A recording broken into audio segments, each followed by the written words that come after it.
Hi there, Pursuing Freedom friends. Welcome back and welcome if it's your first time. I'm so glad you're joining us today. I've got an awesome person here. His name is Amit Bhuta, and he is out of the Miami market. He's with Compass in Miami. And Amit's mission in life is to help people.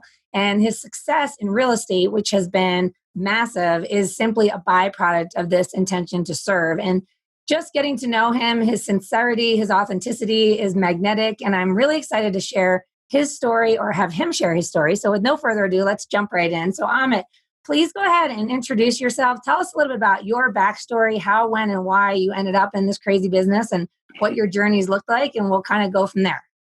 So, hi everyone. It's so nice to be on here. And as far as my journey, I think many of you could probably resonate with this. So, I've been doing real estate about 15 years. And for about 11 years, I didn't really like my job. I was doing things that coaches and other people were telling me to do. Call expireds, call your friends and ask them if they have people to send you, just making it all about you rather than about them. And about 4 years ago, I learned that if we do things differently and we try and make the consumer the focus of our business, things will change and it'll be a lot more fun. So prior to getting into real estate, I was in the car business for about 11 years. I was that annoying manager that when people were with their salesperson, that the salesperson bought in to get you to pay more money for your car. So I did that for a while. I transitioned into real estate and been doing it ever since. Awesome. So going back to those first 11 years, when you're talking about, I always refer to that as like muscling through or grinding it out, kind of doing whatever it takes. And I think we all have to do that to get started, right? What did it look like for you when, I guess, tell us a little bit more about the difference between that stage of your career and today specifically, like how do you turn your desire to make it about them into an actual strategy and an action plan that results in the growth of your business organically as a byproduct of just giving value? What does that look like specifically? Yeah, so with me, because I didn't really know much about real estate, what I would do is just listen to a lot of opinions. And those opinions didn't happen. They were all good opinions, but they were good opinions for that person. And also being an agent, I don't know, I mean, it's sort of embarrassing to say, I was a know it all. I thought I knew everything. And listening to those opinions and then saying, okay, that opinion sucks. That one is good. That one is bad. I'm going to do this. And I'm smarter than that person. So I'm going to do it this way. And what that caused me in the beginning, luckily, those markets were pretty strong and I did well in the beginning. But then it caused massive failure when the market changed because I didn't want to learn things. So it's like you said, it's muscling through it and having the failures to get better. And you have a couple of agents on your team now, correct? Yeah, so I have two agents. One's name is Jade Kalbacher. She's hashtag the runner. She runs about 12 miles a day. Oh, wow. She's 23 years old. She's been in the business for, I guess, seriously in the business since about a year. And then I have someone named Will Langgel, and he's hashtag the jet setter. He travels a lot. He's 24 years old, and he's been in the business about a couple of years. So we have a pretty cool dynamic. Jade is from Southampton. She's white American. Will is he's German, Hispanic, and grew up in Miami. And I'm Indian, and I'm 50. So we have all different personalities. So it's pretty cool. Nice. Well, let's talk a little bit about this. So you've got two agents on your team that are newbies, and you've got 15 years of experience where you started out by telling us that just in the last 4 or 5 years, you've had this paradigm shift as to what's important for you and your business. How does that translate to advice to these young new agents in terms of helping them get to where you are without it taking 11 years to learn the lessons? I mean, is there anything that you can pass on that can help somebody who's only a year into the business avoid some of the pitfalls that you experienced? Yeah, and I'm glad you asked that question because we're lucky nowadays because we have social media and everything is free. We don't need to pay for anything. And so I would say if it's a new agent or a newer agent, to just pretend they're a consumer. And so I tell Jade and Will this because we all live in great places. Otherwise, we wouldn't live there. If we choose to make a place our home, it's usually because we like it. So I tell them this: pretend you have a friend that's never been to your area, and they tell you, "Hey, Will, I'm going to be coming to Miami in a week, and I'm going to spend 2 weeks. I need for you to take that time off and show me the town. Show me it like no one else has seen it." So I tell Will and Jade to create content like that. Pretend you're a consumer and you're going to be moving into that area, or even if you're a local. And so do videos, pretend you're that consumer. I keep saying that, but it's reality. You have to pretend like you're going on Google and you're looking up, thinking about moving to that area. It's funny because a few years ago, I looked on Google and I looked at Miami neighborhood videos, and I looked at multiple different cities, and there was nothing good. So we spent the next year and a half creating great videos of neighborhood and Miami. So as a new agent, if they're in the video a bit where they don't make it about them, they look at the consumer, and before they do the content, they Google it and see what they're competing against. And then they create that content and they create that connection to people. So with Will and Jade, I create their branding. Like I was telling you, their hashtags, right? So if someone goes on Instagram and they go hashtag the runner or the jet setter, they're going to find them. I'm hashtag the Indian realtor. So we create these identities and people can relate to us and they can connect to us. Not everyone is, but that's okay. And by doing that, you were not telling the world how we killed it and we closed the deal today and we made a 6-figure commission. No one cares. They care more about, like, for example, I had this couple that was looking at homes. It was their first home. They were doing well. So their first home was about 600,000-700,000. We looked at multiple properties and we put in offers. They didn't get accepted.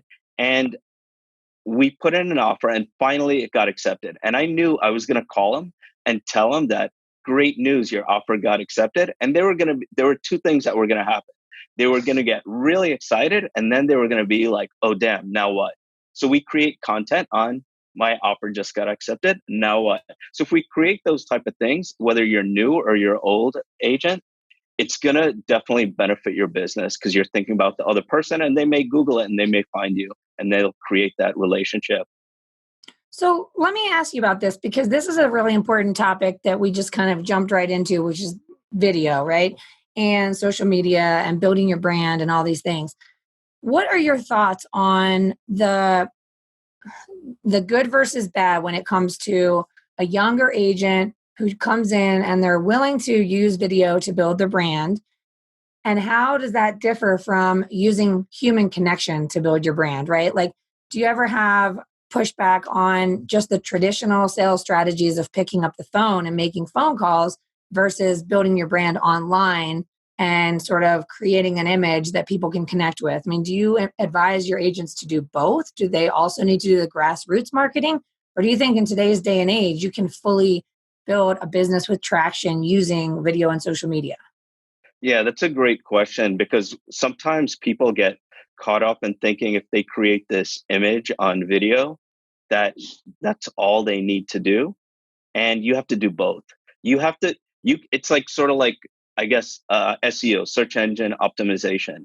If you Google a term on Google and it's the first page, it's the first thing that you click and you get there, that person, okay, they got you in front of their website.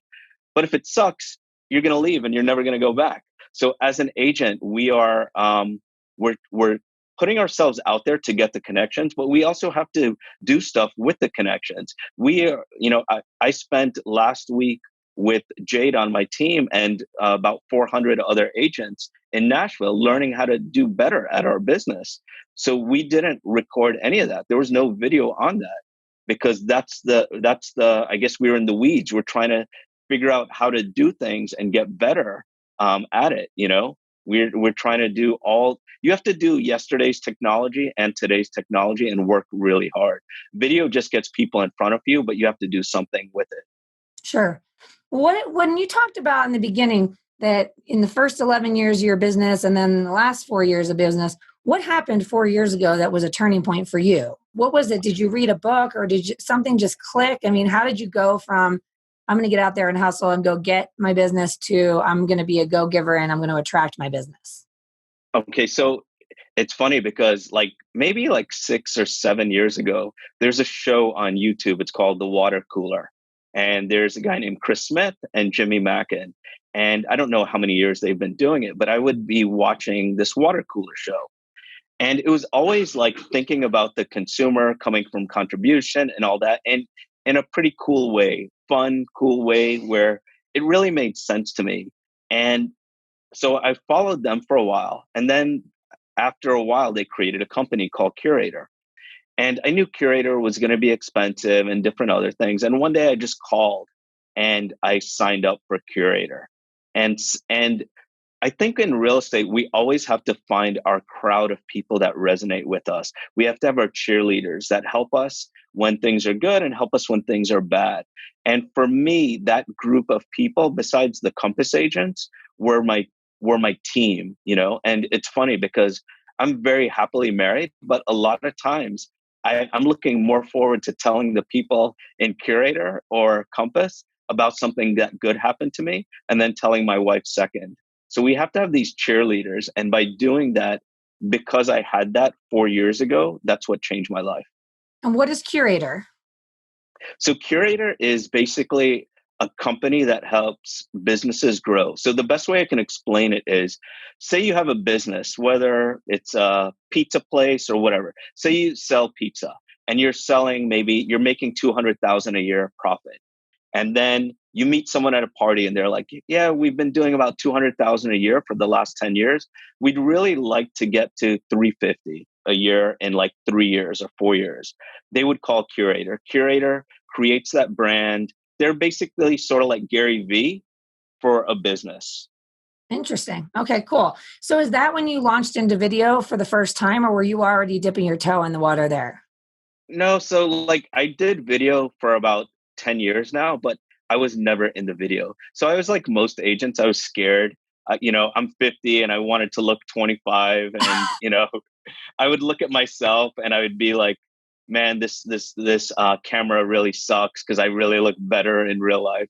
And one of my friends was doing a conference the other day and she's like, guys, whatever you look like in video is what you look like. So get over it. Yeah. And so in the beginning, I was hesitant about it. So that's why we created a show, Must See Miami, last year. And when we created that, I and the team later on was only in the video about 5% of the time.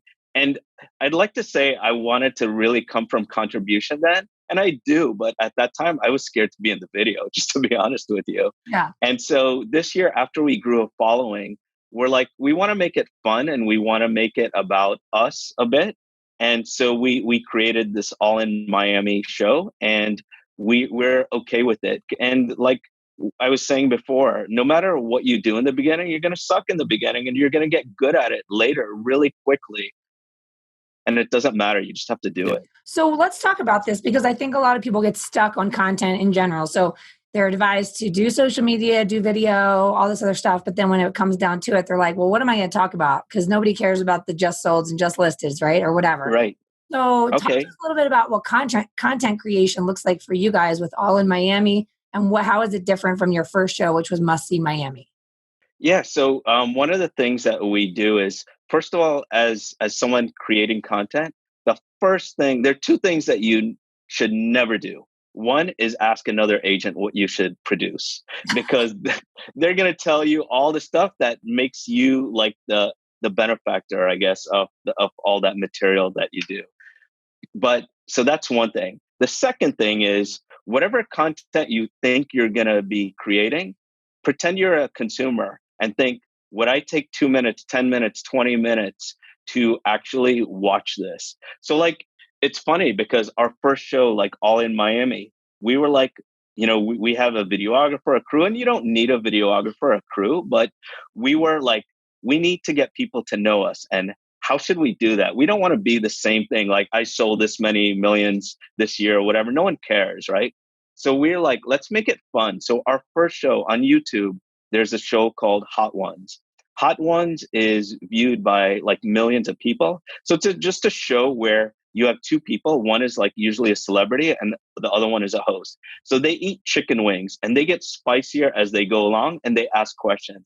And it's so funny because when you eat spicier wings, it's like you're drunk. You get more honest. So our first show was the three of us eating spicy wings and answering questions. Oh my gosh, about real estate? No, about everything, about life. Oh my gosh, that's awesome. Now, do you have somebody interviewing you, or are you guys coming up with the questions to start with? So our video crew was smart enough to make it really authentic. They wrote the questions. They put them on index cards. So we would eat a wing and then get the index card, read it, and answer it. So it was super authentic, and we had no idea what the questions would be. Some were real estate, but very few were real estate. But it was mostly about us, people connecting with us. Awesome. So let's talk about this connection a little bit and dig in here. So, video, we all know it's important. We know it's part of the future. If you're denying it, if you're in denial, it's time to accept it and just rip the band-aid off, right? But as we mentioned before, you need to couple that with real human connection. So, you're now 15 years into your business. Are you still handling buyers and sellers yourself, or are your team members handling all the transactional aspects of the business? Yeah, so all of us do everything, and I always look at this. Whenever you start a team, there's always a chance that someone can leave your team. And I think most agents look at it incorrectly. They try and prevent the person from leaving the team, or trying to create like rules and regulations where if they leave, it's like totally advantageous to the team leader rather than the person. I look at a team leader, and I even hate to say that I'm a team leader. We're a team, right? And I always look at it as, while they're on the team, I want to do everything I can to brand them, to make them as good as possible. Because the one plus one plus one is way more than three. It's like exponentially higher with us. And I want to make it about, they want to stay on the team because it's fun and we're providing value and we're doing well, you know? Yeah. So when you made that transition from solo agent to being part of a team, what kind of what kind of training and learning did you have to go through to make that transition from I'm an amazing technician, I'm an amazing real estate agent, to I'm a great leader, I'm a great mentor, I can inspire people? I mean, what did you have to do to grow into that role, or did that come naturally to you?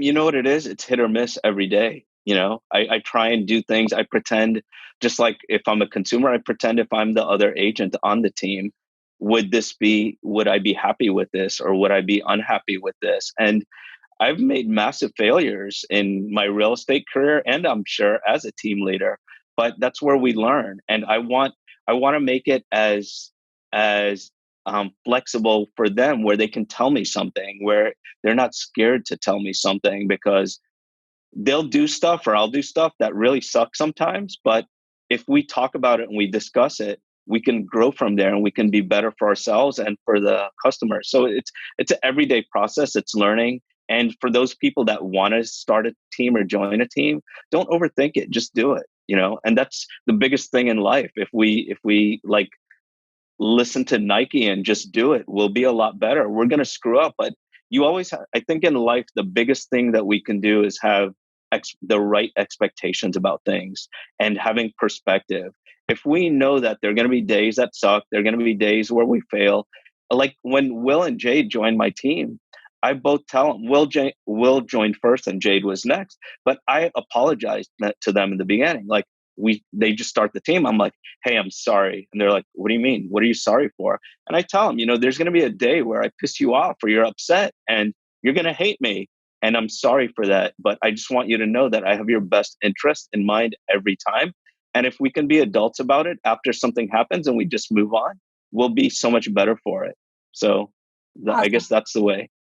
So if somebody's listening and they're at that stage in their career where they are wanting to build a team and they're feeling stuck on exactly how to go about doing that, I think I've got two questions for you. One is how did you organize it? It's like structurally, when you say that we all do everything, what kind of systems do you have in place to make sure that you as a team run as well as you as an individual once did? So a few things. One is content, branding everyone so people know us. Like I went to Nashville last week for this conference, and someone that's never met someone on my team asked me, "How is the runner?"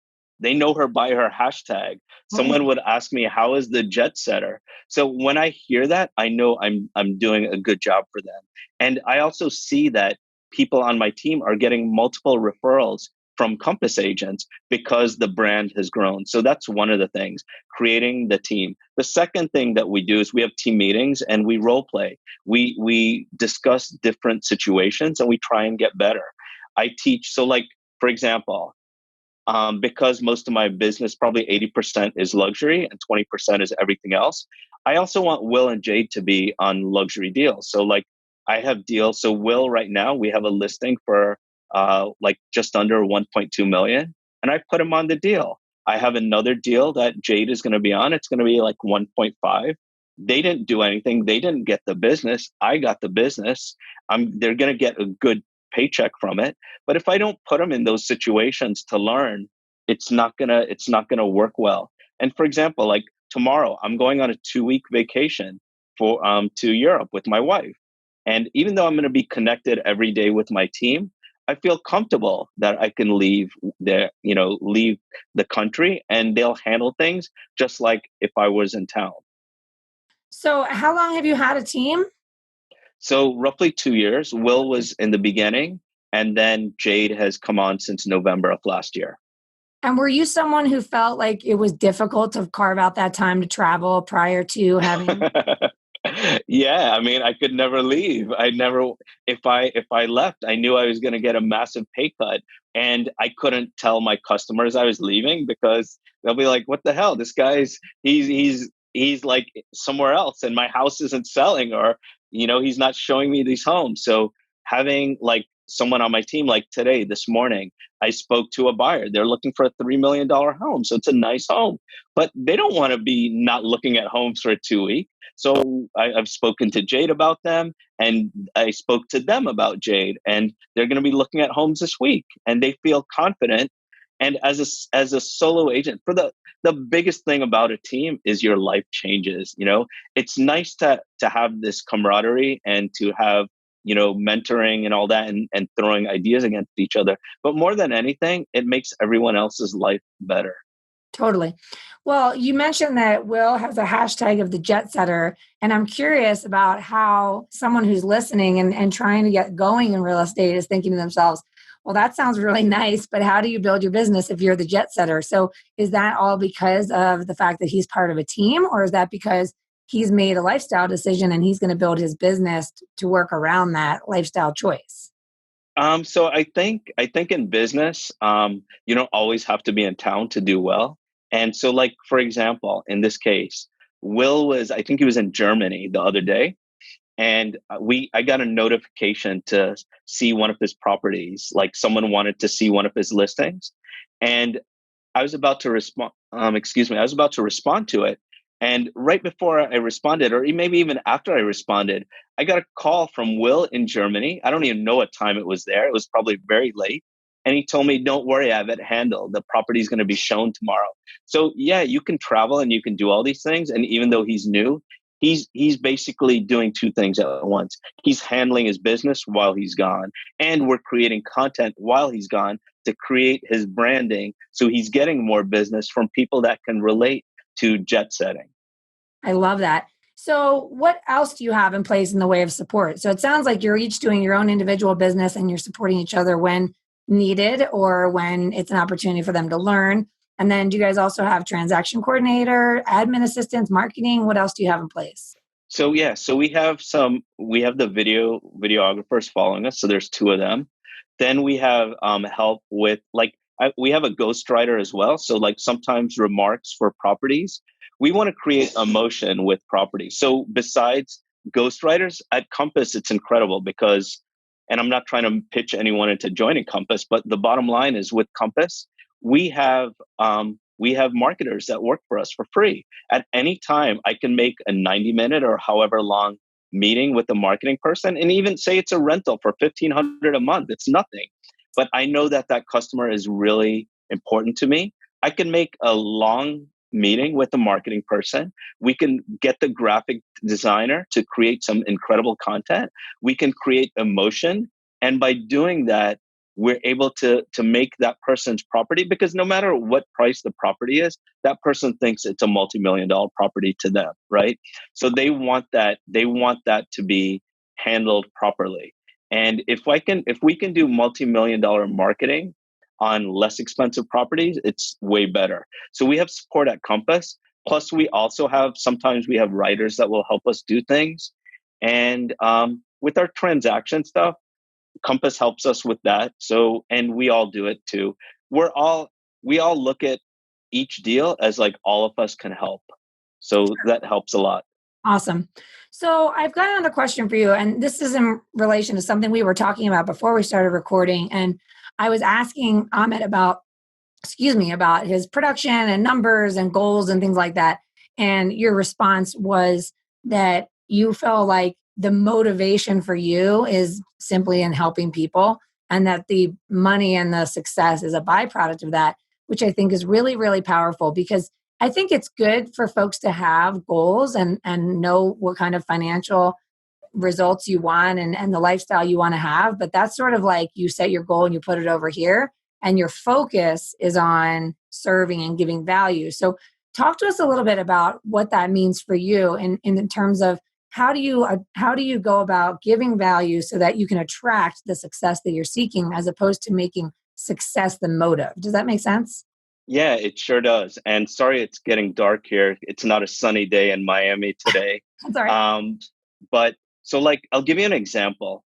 So I sold a $6 million property a couple years ago. Okay. And I put it on Instagram, and I got like a lot of likes and shares and all that. And then recently, I posted, because I want to post my failures too. You know, I don't want to just tell the world how great I am. So I posted about this family that, bottom line, it didn't work out. And I showed, just some emotions and stuff like that. That post on Instagram was my Instagram. I had like almost 4,000 likes on that. And so it shows that it doesn't matter about like telling the world how great you are. And I think people will connect with you much better that way if it truly is what you feel. If you don't feel that way, don't be fake and tell the world like you're not, that selling this $300,000 house is more important than selling a $6 million house. If you really feel that good about the $6 million house, maybe create a story about your journey through selling that property or what it meant to that buyer or seller. Do it that way.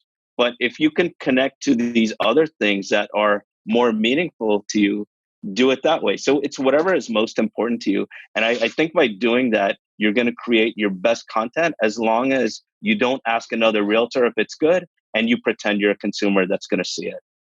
No, I think that's huge. And it's funny because you were talking about how you've got videographers kind of following you around. And I think a lot of people get stuck with content and their message and what should I say and what are people going to think of me and all this other stuff. And at the end of the day, who you are as a human being is enough. And you're a real, genuine, authentic person. And what you care about is going to attract people that are like you and that appreciate you and love you and help you on your journey. So I think that people need to get away from what should I do and what are people going to think, and instead go with what's real, what's coming from your Yeah. heart. Yeah, it's so true, because even though I barely know you, you have dug so deep into this that I can tell that's what you are. I can tell that you're authentic, that you care about people, that yeah, you want to do well in business, but it's more about what you're doing rather than that. And once you start doing it, it really feels good, Yeah, you I know? know, right? It's like, that's it. If you can find what you care about, what you enjoy, what's fun for you, and let that be enough, and find your way to connect with other people that love those things and care about those things as much as you do, you're going to find human connection. And then there's a ripple effect that comes from that ends up being the attraction marketing, if you will, that you become a lighthouse that attracts your success, your happiness, your joy, all those things, right? Right. I wanted to add one thing to that. So that this is like long-term branding when you come from contribution. So what happens with a lot of agents is they do it for a week or two, and then they don't see their phone ring and they don't get a deal, and they get negative towards it, and they're like, "Oh, that doesn't work. He's lucky or she's lucky or whatever." If that's the way you feel, I mean, if you want to help people, just do that. If you want to come from contribution, just do it with no expectations. It will come, but it takes much longer than maybe lead generating.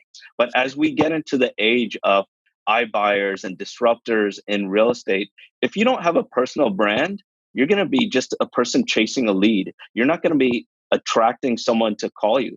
I get people that call me sometimes and ask me if I could work with them rather than I ask them would they like to work with me. It's a big difference. Totally. I love it. So tell us a couple places that we can find you. I'm really excited to watch your show and learn from it and enjoy it. So tell us where people can find you, follow you, and connect with you.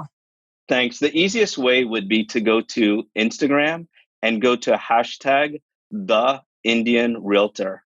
So make sure you put the, so hashtag the Indian Realtor, and you'll see all my content. Awesome. And I wanted to offer one last thing for those people that need help in content or thinking about joining a team. Feel free to reach out to me. I don't mind helping you. I'm not asking for anything, but I can share with you some of my failures, some of my successes, and maybe push you in the right direction to do something maybe that's outside of your box. Awesome. I love it. And how would they reach you? Just through Instagram? They can just go on hashtag the Indian Realtor on Instagram and just DM me. Okay. Awesome. That's it. Well, Amit, thank you so much for being on the show. I really appreciate you carving out the time. I love everything about you and who you are and what you're bringing to this world. So thank you. And I wish you continued happiness and success on your journey. My pleasure. Thanks so much for having me. All right. And Pursuing Freedom friends, thank you so much for tuning in today. I appreciate you and love you as always. Please be sure to subscribe on iTunes and YouTube and leave a review if you have time. It helps us continue to attract great guests like Amit and help this content get found. So here's to you and your happiness. I love and appreciate you. We talk to you soon.